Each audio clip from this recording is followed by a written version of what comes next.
And at a certain point in the league's existence, I'm going to need for Kelsey Mitchell to get the same whistle as each other stars.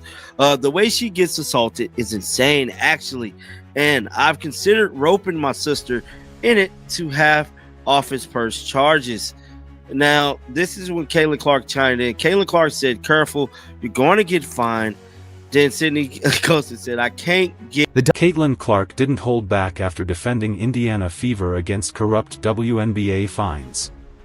The WNBA has once again found itself under fire, this time after a heated clash between players and officials left fans, analysts, and even sideline stars questioning the integrity of the league. The controversy unfolded following the Indiana Fever's razor-thin 76-75 victory over the Los Angeles Sparks on August 29, a game that should have been remembered for the Fever's resilience but instead spiraled into chaos due to questionable officiating. Sydney Colson, who has been out all season with a torn ACL, watched from home and couldn't remain silent. She blasted referees on social media, accusing them of protecting opposing players while allowing Kelsey Mitchell to be physically assaulted without calls. Who paying you, ref? Who you betting on? And mind you, there was some problems going on with the shot clock throughout the game. But man, there is no way. Right at the end of the game, you should be on top of it. You telling me you're not paying attention to when some hands touch that ball? Come on, man. And then to reward them with the timeout, like, fam, that's... Her tweet instantly went viral, and that's when rookie sensation Caitlin Clark stepped in with her own sharp words, warning her teammate, "Careful, you're going to get fined," a sarcastic nod to the WNBA's crackdown on player criticism of officials. Clark's remark highlighted the growing frustration among players, who feel trapped between speaking out about blatant bias and facing heavy financial penalties.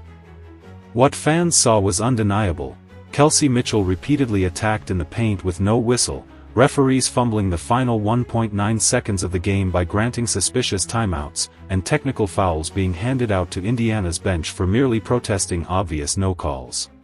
Because it sure seemed like he did not want to let the Fever take away this win, making the last 1.9 seconds last almost 5 minutes. He was just like letting them call a reset timeout, and then he was like, no, it's a foul. But I think the worst part about that 1.9 seconds was when 0.4 seconds was left on the clock, and Kelsey Mitchell was at the free throw line. She was trying to miss on purpose because that takes time off of the clock, because if she would have made it in, they would have been able to inbound and possibly do a tip in. Even Clark, sidelined during stretches, could not hold back, yelling at officials in disbelief as the Fever fought to hold their lead.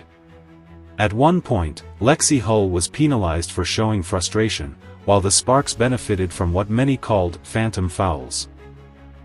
Colson's comments, suggesting referees deserved investigation for potential bias, only deepened the firestorm.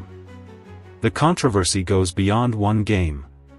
Critics argue this is part of a systematic pattern where Indiana Fever players, particularly stars like Clark and Mitchell, face harsher treatment compared to others.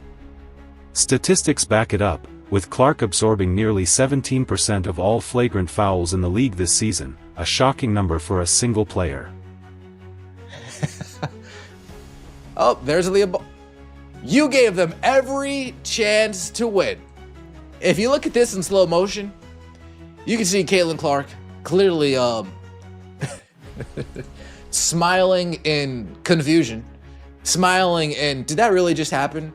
Smiling in, you sly W. And she says, she points at the other team, you gave them every chance to win. Oh, goodness gracious.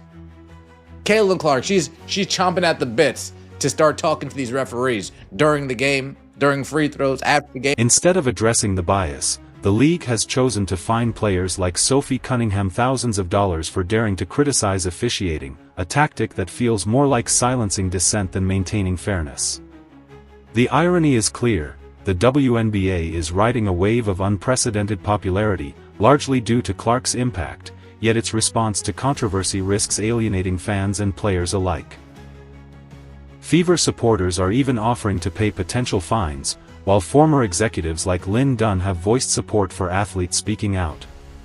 The league's heavy-handed approach has only amplified the conversation, raising serious questions about whether refereeing is merely inconsistent, or something far more troubling.